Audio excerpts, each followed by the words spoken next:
നാടൻ ബോംബ് നിർമ്മാണത്തിനിടെ അക്രമി സംഘം പിടിയിലായി. സംഭവം തിരുവനന്തപുരം വിഴിഞ്ഞത്താണ്. അക്രമികൾ ഒത്തുകൂടിയത് വിഴിഞ്ഞം തുറമുഖത്തിന് സമീപത്ത്.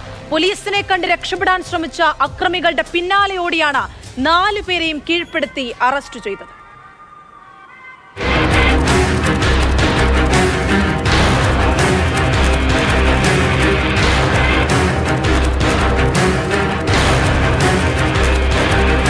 വിഴിഞ്ഞം അന്താരാഷ്ട്ര തുറമുഖത്തിന് സമീപം മുല്ലൂരിലെ ആളൊഴിഞ്ഞ ഭാഗത്താണ് 4 അംഗ സംഘം ഒത്തുകൂടിയത്.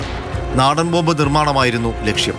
ബോംബ് നിർമ്മിക്കുന്നതിനിടെ വിഴിഞ്ഞം തുറമുഖത്തിലെ സുരക്ഷാ ഉദ്യോഗസ്ഥർ ഈ സംഘത്തെ കണ്ടു. ഉടൻ തന്നെ വിഴിഞ്ഞം പോലീസിനെ വിവരമറിയിച്ചു. പോലീസ് എത്തുമ്പോഴേക്കും സംഘം രക്ഷപ്പെടാൻ ശ്രമിച്ചു. പോലീസ് പിന്നാലെ ഓടിയാണ് 4 പേരെയും കീഴ്പ്പെടുത്തി അറസ്റ്റ് ചെയ്തത്. മുല്ലൂർ സ്വദേശികളായ അനീഷ്, ശരത്, അജിത്, ധനുഷ് എന്നിവരാണ് പിടിയിലായത്. മുൻവൈരാഗ്യമുണ്ടായിരുന്ന അഭിജിത്ത് എന്ന യുവാവിനെ അപായപ്പെടുത്താനാണ് സംഘം പദ്ധതിയിട്ടത്. ഇതിനായാണ് നാടൻ ബോംബ് നിർമ്മിച്ചത്. ഇവരിൽ നിന്ന് കഞ്ചാവും വെട്ടുകത്തിയും പിടികൂടി.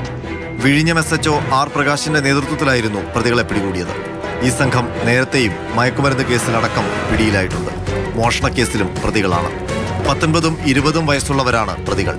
ഇവരെ പിടികൂടാൻ കഴിഞ്ഞിരുന്നില്ലെങ്കിൽ ഇന്ന് രാത്രി തന്നെ ലക്ഷ്യമിട്ട യുവാവിനെ പ്രതികൾ ആക്രമിക്കുമായിരുന്നുവെന്ന് വിഴിഞ്ഞം പോലീസ് പറഞ്ഞു.